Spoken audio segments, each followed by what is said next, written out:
আমাকে আর মেরো না ইয়ামিন, আমি তোমার পা দুটো ধরি ইয়ামিন, আমাকে ক্ষমা করে দাও ইয়ামিন, আজকে আমার শরীরটা খুব খারাপ ইয়ামিন। হোয়াট দ্য ফাও কথা, এত সারু সেই গেলাম নাই, শেষ করে দাও। পানির নিচে ডলফিনটা তো জঙ্গলের মতন, এটা দা জঙ্গলের মতন।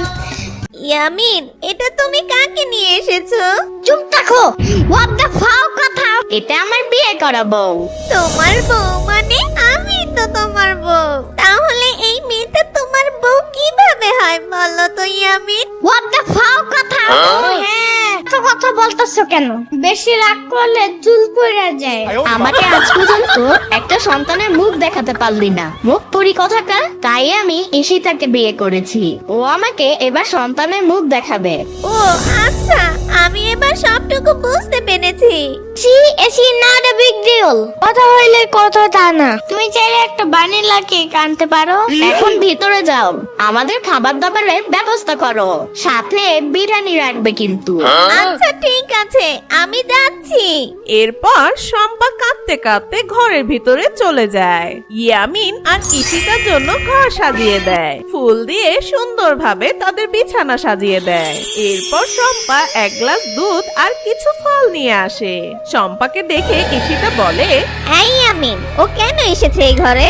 আসলে ছোট, বিয়ের পর অনেক নিয়ম কারণ থাকে, তাই আমি তোদের ঘরে এসেছিলাম, আর সেই নিয়ম কারণ তোমাকে আমি শিখিয়ে দিতে এসেছিলাম। আর সেই কখন না কখন তোমরা খেয়েছো, তাই তোমাদের জন্য কিছু খাবার নিয়ে এসেছি।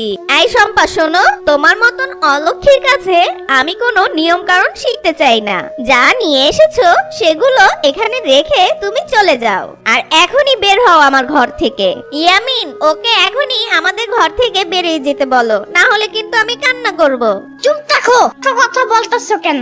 এত সারু সেই গেলাম নাই। যাও যাও যাও, জলদি যাও।